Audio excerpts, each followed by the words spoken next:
Hello and welcome, everybody. This is Aaron St. Dennis, the FF Mad Scientist, and welcome to the Mad Science Lab podcast.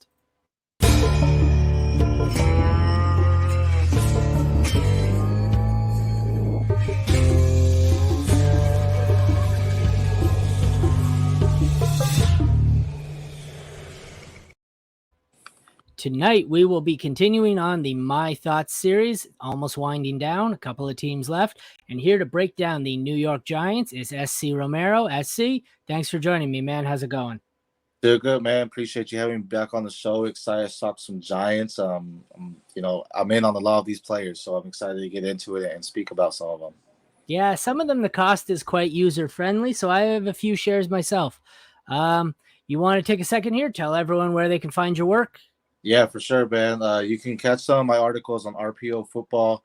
Follow them on Twitter. I do have my own YouTube show, the PPR Show. Follow me on Twitter at the PPR Show, and then I'm with Dynasty Pros as well. Every other Monday we're doing a Devy talk. We just talked about Devy tight ends, and we're gonna be going into some new Devy talks in a couple Mondays from now. So check us out there, and also follow Dynasty Pros.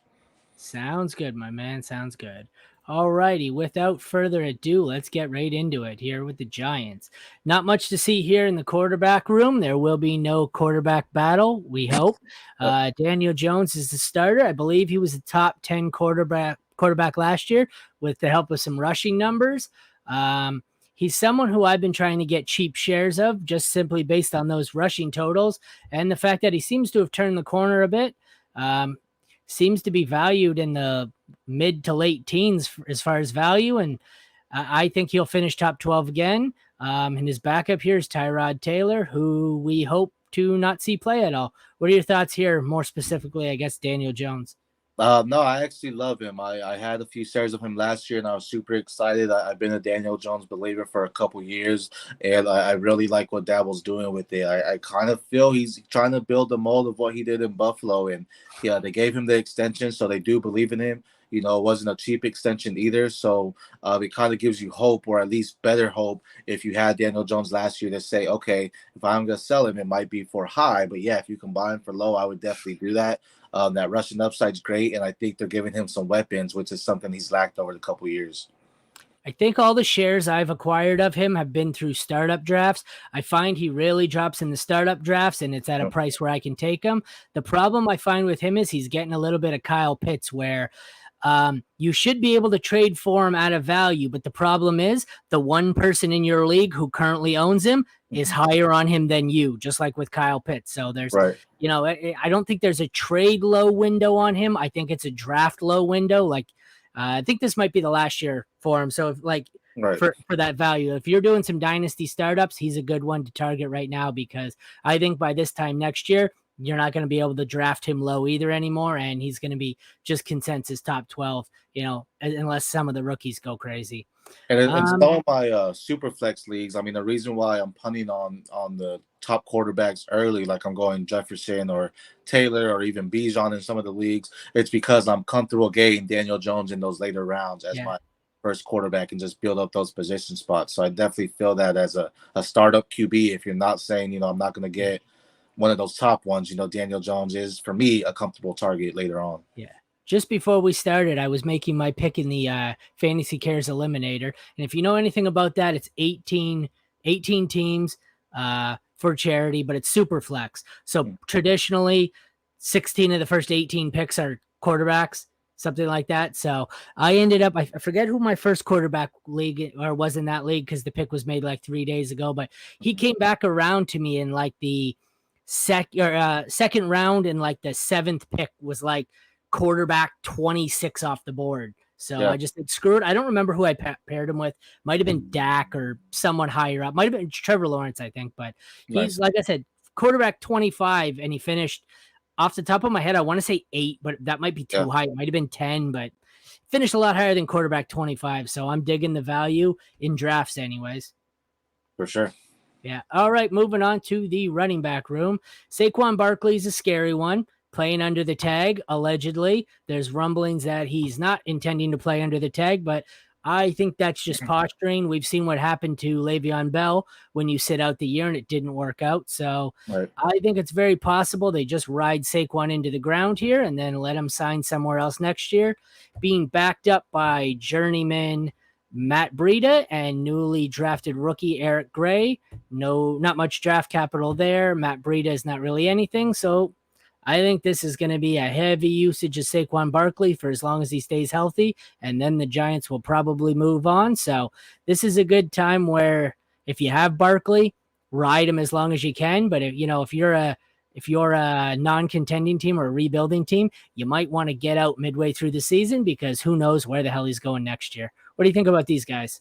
No, I agree everything you said about Saquon Barkley. And I think if you're on the cuff of like a playoff, non-playoff team, he might be a sell high because like you said, this could be the last season. And he's one of those guys where with running backs, it's like you want to sell him high before that value dips, right? If you're looking to Yeah. do that, so you could probably get It- some nice yeah. pieces to build your team and push you into the playoffs instead of just that one player. Yeah. But Out of Matt Breida and Eric Gray, I'm honestly targeting Eric Gray a lot more. I really liked him out of Oklahoma. I thought he was a solid runner. He had some speed, initial speed out the gate, on the line and stuff. And I think, Saquon Barkley has had some injury concerns before. And typically, whenever he is out, the running back that takes in that role is like a top 12 running back for those weeks that he's taking over. So I think Eric Gray over Breida here. I mean, we've seen Breida do it. And then you talk about like Wayne Gallman, back then. yeah. So I think Eric Gray, you can get him for way cheap just because his capital wasn't very high. But definitely someone that if you have a taxi squad or even an extra bench spot as well, I would like him over Matt Breida. Yeah. Yeah, exactly. Gray's someone I'll be taxi squatting or just keeping an eye on as an injury pickup later. One of those ones where you go into the Thursday game and you just stash the backup running back in Yep. case Barkley goes down. But even with Barkley, even if you disregard the contract situation and where he could be next year, he's in that draft class that they're rapidly, all of them are approaching the age apex there. They're all Right. anywhere between 26 and 28. And out of that group, I forget what it was, whether there's 6 or 8 of them, you just know half of them are falling off the cliff this year. So Right. if you don't have to hold Barkley, probably a good time to sell. I don't think Barkley's cliff hits this year, but they're going to ride him into the ground. And it's very possible this may be his last year as an elite running back for fantasy. So unless you really need him to ride him right out until the wheels fall off and win a championship with him, it's probably a good time to recap some draft capital for him. Agreed. All right, moving on to I did a post draft write up earlier on Jalen Hyatt. And good God, did I realize how much of a clusterfuck this wide receiver room is. There's more. There is. I see Isaiah Hodgins. Okay, there's 7 in here. Every single one of them could be the 1 or could be the 7 or could be on the practice squad. We have Darius Slayton, Sterling Shepard, Wandale Robinson, Isaiah Hodgins, Paris Campbell, Jalen Hyatt, and Jamison Crowder. Every one of them has had some use at some point, except for the rookie, obviously. Right. They all have their talents. They all have their skill sets. They could all be something useful. Like if you told me at the end of the year, Wandale or Hyatt was the easy number 1 in this offense, I would believe you. If you also told me it was Slayton or Shepard, I would believe you. The only one I probably would be out on would be Jamison Crowder, but like literally this, I have the ESPN has it Slayton, Shepard, and Robinson. I don't know why I rearranged it as the 1, 2, 3. Mm-hmm.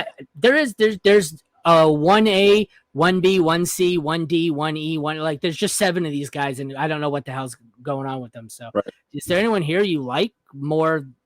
That really sets himself apart, or is it just a bunch of guys? It's a bunch of guys, but the thing is, with these guys in the Giants, we've seen Slayton, Shepard, Robinson, Hodgins. It's Crowder, Hyatt, Campbell that we haven't seen in the Giants play system, right? So we saw Crowder a little bit with Dabo, I do believe he played with him in Buffalo, or Yeah, maybe it's with the Jets. Then I can't no, it remember. was Buffalo, Uh, I think. But so we've seen those guys. So really, to me, Hyatt's the high point here because he's something fresh. He's something that Dabo can use and specialize in different situations. And honestly, it's maybe, and this is a far-fetched thing. I'm not saying he's Diggs 2.0, but he has the same build as Stephon Diggs. So maybe he's like, maybe this is the next guy that I paired with Josh Allen there, just a speeder down the road that can get it, but also a pretty good route runner. So I would target him. I do like Hodgins just based on what they used him at the end of the season last year as well. Someone that can possibly just take over and actually be that one. Someone that isn't on this list, I do want to say, is Bryce Ford Whedon, a guy that, went undrafted, I do believe. Yeah. He's from West Virginia, Yeah. had I solid ran out of room for him. There's too many people on this depth chart to fit them all.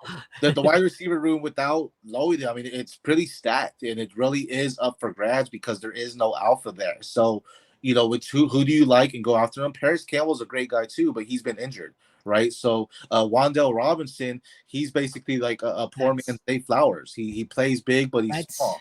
that's So, who I think I'm targeting is Wan'Dale Robinson. yeah. I did the Hyatt write up, and I don't like.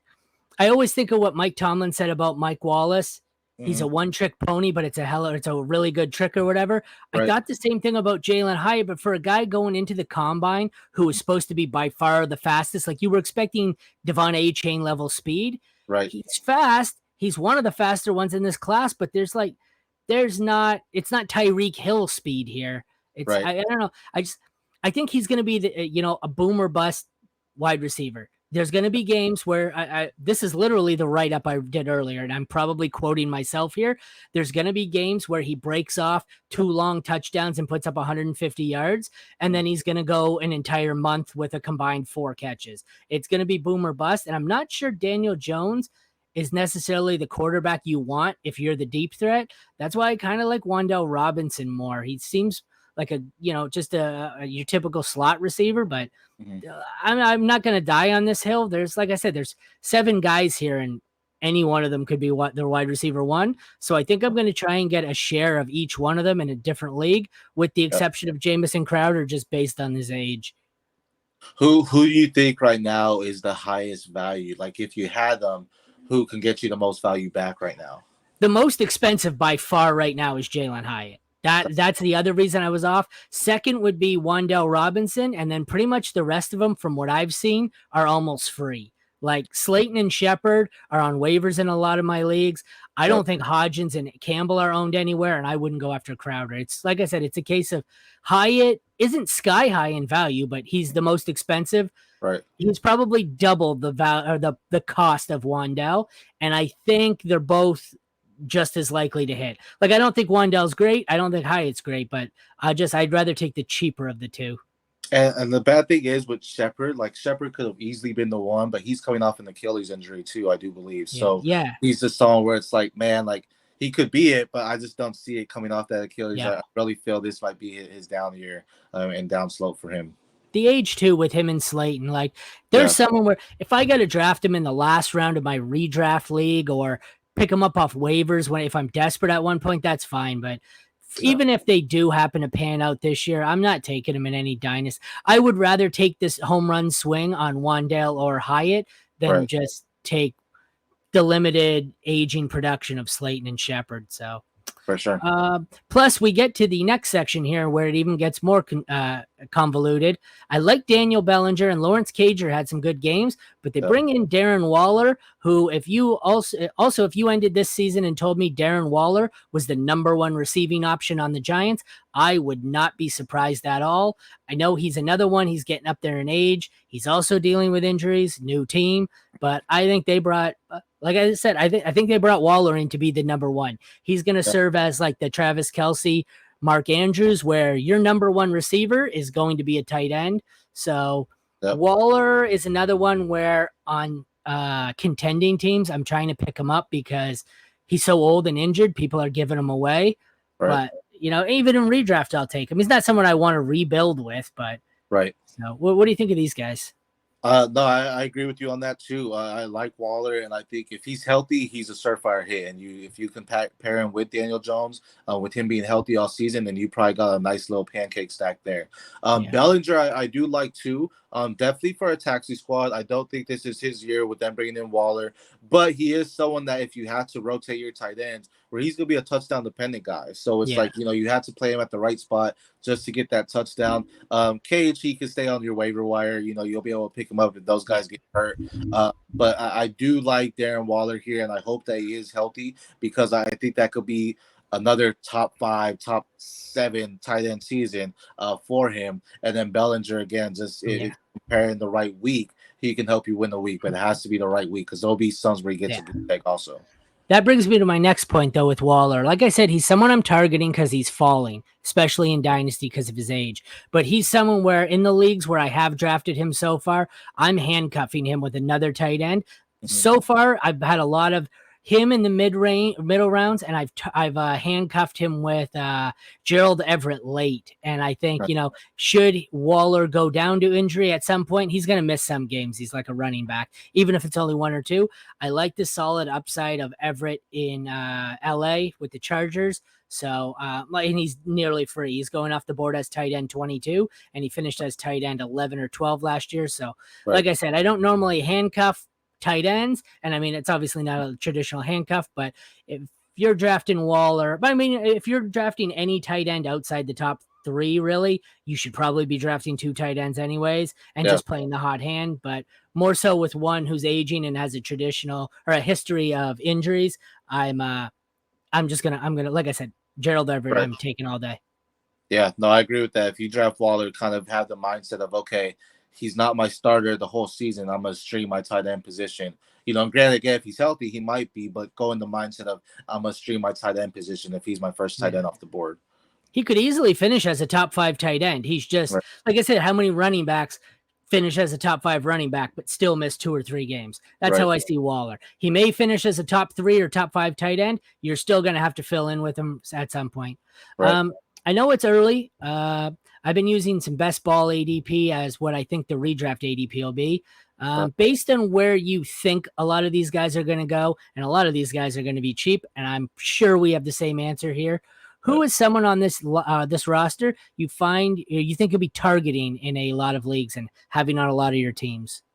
I mean, outside of Daniel Jones. No, but that was my answer, Daniel Jones. So you don't have to say outside. You can take the layup. Yeah, no, I mean, just him. I really like you're comparing what Dabble did with Josh Allen to what he's doing with Daniel Jones and what he's doing with that system, and I'm really liking it. I'm not saying he's gonna be the QB1 overall, but that upside is there. Just because he has the rushing upside, he has the arm to make the big throws. It's really just making sure these wide receivers work, and that's been the problem in New York since Daniel Jones has been the quarterback, and we saw it start to click last season. So hopefully this is the season where it fully clicks for the whole offense, and they really say, okay, Daniel Jones is the man, not the coaches, but the actual team, right? Because the coaches believe in him. They gave him that contract extension. So he's definitely your guy. And again, for my super flex leagues, and a lot of them, if I'm at the 107, 108, I'm not getting one of your Justin Fields or your Lamar Jacksons who are going right there. I'm saying, okay, I'm gonna go ahead and get Justin Jefferson, Jamar Chase, even Bijan, and then I'm gonna go get Daniel Jones a couple rounds later because he is falling there. So Daniel Jones is it. Saquon Barkley, I'm passing on him. Just he scares me. He's on that cuff season where it's possibly a fallout. So I'd rather get Eric Gray later than get Saquon Barkley and miss out on, I don't know, Nick Chubb or something like that. So Daniel Jones would be my pick. I agree. Like I said, I don't even care if he's whatever he was, QB 10, say he was QB 12, say he's QB 12 again this year. He's going off the board at like QB 18. It's free money. You're getting him just above like Jared Goff and Matthew Stafford. He's going behind the rookies after having a top 10 finish. So he would be my target.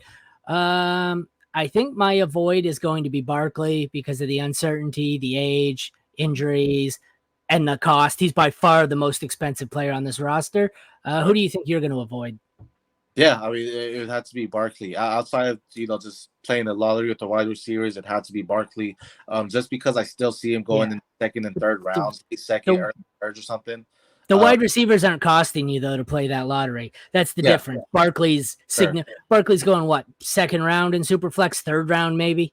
Right. And it's just that name. It's funny because Daniel Jones is cheaper, and it's because he has that bitter taste to his name, right? That bitter taste out. Yeah, But Barkley has that that Rolex kind of feel to him because you're gonna get him hard. So it's like, okay, I'd rather stick with that better chase and have that left-sided quarterback than go with that Rolex feeling with Saquon Barkley, and he ends up agree. getting hurt or he just doesn't play. Agree. All right, two questions here to end it. Where do you think they finish in the division? And last year they had 9 wins. Do you think they go over, under, or the same for wins? That's a good question. We're assuming everyone's healthy, everyone's playing. I think they're gonna be at 9 wins again, maybe 10, maybe 10. But I would probably say that they're going to be third in the division. It's gonna be the Eagles number one, and then And it's then them and them the and the Cowboys. Yeah, yeah, they're right there on it, and it's gonna be whoever has won their two matchups. Whoever just wins that, I agree. matchups. Agree 100%. I think they might get to 10 wins, but either way. Yeah. All right. Well, thank you for joining me, SC. Would you like to tell everyone again where they can find your work? Yes, sir. Yeah, you can find me on Twitter at the PPR Show, my YouTube channel, the PPR Show with SC Romero. Write articles for RPO Football. Follow RPO Football on Twitter as well as Dynasty Pros. Do shows with them. Got some Devy articles coming out, but every other Monday, a Devy show with two of my colleagues from there, and follow Dynasty Pros on Twitter. All right. Thank you for joining me, SC. Once again, I am Aaron St. Dennis, the FF Mad Scientist. You can catch this podcast on Apple, Spotify, Twitch, TikTok, and YouTube. You can follow me at FF Mad Scientist on any social media, Twitter, Facebook, TikTok, Reddit, Snapchat, Instagram. You can find my work currently at the League Winners, King Fantasy Sports, DLF, and Player Profiler. And if you're into hockey, at Stadium Rant, and soon to be at PFF. For now, I am Aaron St. Dennis, the FF Mad Scientist, and this has been the Mad Science Lab podcast. Thank you to SC for joining me, and thank you everyone for tuning in. Have a good night.